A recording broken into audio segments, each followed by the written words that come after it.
Bonjour tout le monde. Trump compte envahir ou annexer le Venezuela.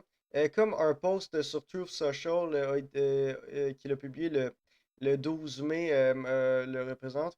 Euh, Ce post représente sur Truth Social le Venezuela sur une carte avec les couleurs du drapeau américain, ce qui démontre bien cette envie impérialiste.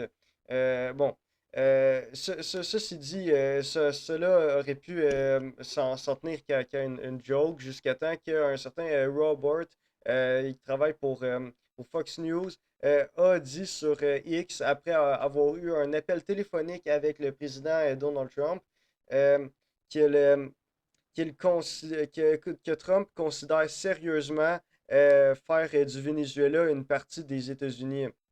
Euh, la réponse du Venezuela a été que Our story is a story of glory of men and women who gave their lives uh, so that they will not be a colony but a free country, qui veut dire, qui peut se traduire par euh, l'histoire du Venezuela est une histoire d'hommes et de femmes qui ont donné leur vie pour que le Venezuela ne soit pas une colonie, mais un pays libre, répondant directement à cette menace d'annexation.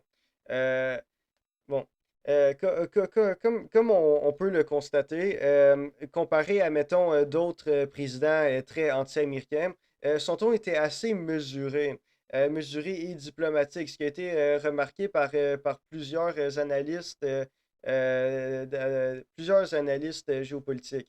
Comme a dit un chercheur du Royal Institute of International Affairs, Christopher Sabatini, euh, l'attitude de la présidente Rodriguez démontre, ben, manifeste l'intention du gouvernement de garder une relation transactionnelle avec les États-Unis qui assure la survie du Venezuela. Euh, et, euh, et également souligne que le Venezuela n'a pas le moyen d'avoir une réponse très anti-américaine et chauviniste comme d'autres ennemis des États-Unis, par exemple. Euh, il souligne également que c'est beaucoup mieux de se retenir que de overreact sur les, euh, les paroles du président Donald Trump. Également, la présidente Rodriguez a eu l'occasion de réaffirmer ses intentions avec les journalistes, a dit qu'elle n'avait aucun plan à ce que le Venezuela devienne le 51e État américain, ayant un ton encore plus réservé selon les journalistes du terrain. Vendredi, certains résidents de Caracas ont trouvé la réponse gouvernementale assez faible par rapport aux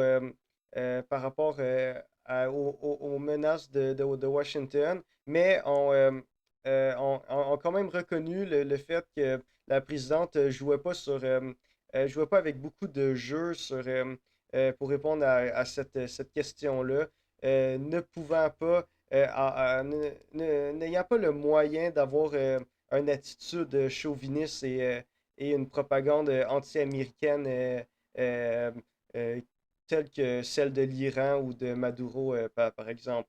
Bon, en conclusion, cet enjeu entre dans le cadre de plus en plus de tensions géopolitiques dans le monde. Comme on peut voir, premièrement, la guerre avec l'Iran ne semble jamais pouvoir être terminée, puisque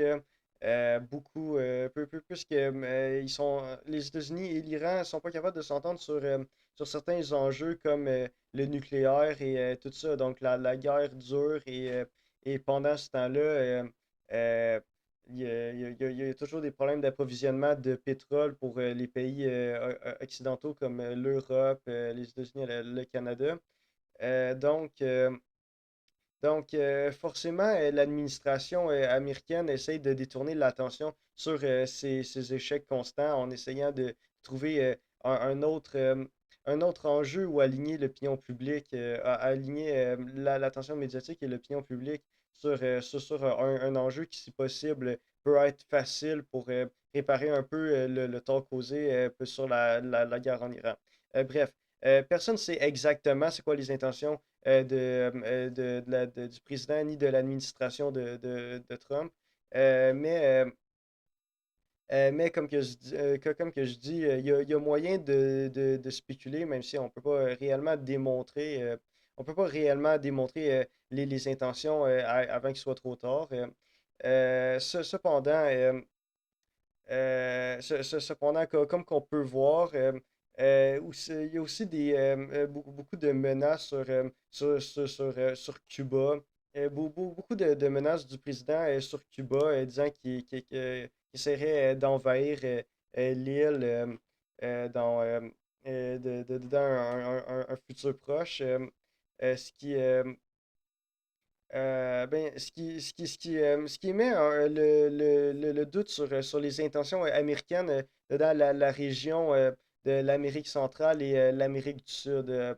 Donc, euh, donc, ce serait intéressant de voir ça sera quoi la suite sur ces enjeux-là et ben, seul l'avenir pourra nous le dire. Donc, je vous remercie d'avoir vu cette vidéo et bonne journée.